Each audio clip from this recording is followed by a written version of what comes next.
হিন্দু সনাতন ধর্মে গুরু পূর্ণিমার উৎসবটি অত্যন্ত শুভ বলে মনে করা হয়। আর এই গুরু পূর্ণিমার উৎসবটি মহর্ষি বেদব্যাসের জন্মবার্ষিকী হিসেবে পালিত হয়। হিন্দু ধর্মে বেদব্যাসকে আদি গুরু হিসেবে মনে করা হয়। বন্ধুরা, এই ভিডিওতে আমরা জেনে নেব 2026 সালে গুরু পূর্ণিমা কবে পড়েছে এবং পূর্ণিমা তিথি কখন শুরু হচ্ছে এবং কখন শেষ হচ্ছে। বন্ধুরা, তার আগে পরবর্তী ভিডিও পেতে চ্যানেলটাকে সাবস্ক্রাইব করে নেবেন আর ভিডিওটা লাইক শেয়ার করতে ভুলবেন না। আর কোনো কিছু তথ্য জানতে হলে কমেন্ট বক্স তো রইলই। 2026 সালে গুরু পূর্ণিমা পড়েছে ইংরেজি 29শে জুলাই 2026 সাল বুধবার।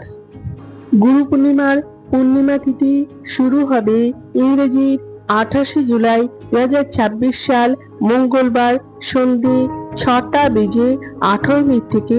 পূর্ণিমা তিথি সমাপ্ত হবে ইংরেজি 29শে জুলাই 2026 সাল বুধবার রাত্রির 8:05 পর্যন্ত। আমার আজকের ভিডিওটা এই পর্যন্ত শেষ করলাম। এই ভিডিওটা যদি আপনারা উপকৃত হয়ে থাকেন তাহলে একটা লাইক, শেয়ার এন্ড সাবস্ক্রাইব করবেন।